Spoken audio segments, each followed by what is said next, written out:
Now, there is one question that a lot of people ask about Recraft AI. Can you use it to change the face? Well, the answer is no, not quite. Now, despite what you're seeing right now, it is not exactly easy or straightforward in Recraft AI to change the face.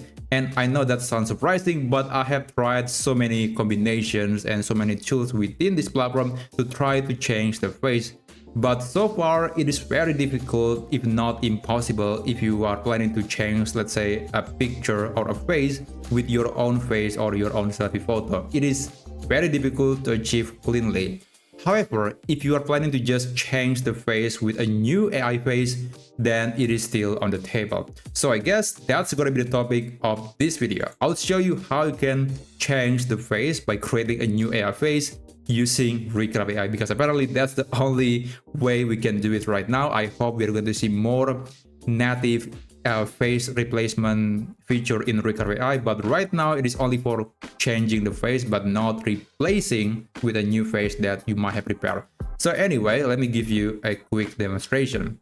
I have this picture of a young man in his 20s and I want to replace the face with someone that is older. So let's click on the picture, click edit area, and then you can select the selection tool that you want to use. There is lasso, brush, area, and lastly the magic one.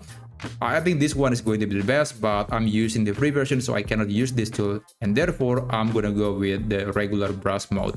Now, the next thing that you need to do is that you have to select the area that you want to replace, which in this case would be this man face. I'm going to select the area.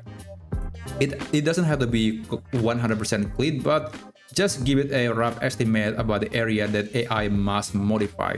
So I'm going to select this area and just wait, and there you go. So the face has been selected, and now I can provide a prompt about the new face that I want to have for this picture. So I'm going to add a prompt, let's say an old man in his, let's say, 50s, and click modify area. So basically it will only modify the area that you selected, the rest will go unaffected. I think that's really good, because you don't want to make any more changes on the picture other than the face. So it will create two new pictures, and then later you can decide which one that you want to use. Now, it's not going to be perfect every single time. Like for example here, you can see that it's facing a different direction for some reason. If you're not happy with the result, you can always actually do the editing again. You can go back, click edit area, and then modify the area once again. So that's basically how you can do it. It is not perfect, and I'm hoping that Recraft in the near future could add a more native, more specialized feature that lets you change the face with pretty much any picture or any face.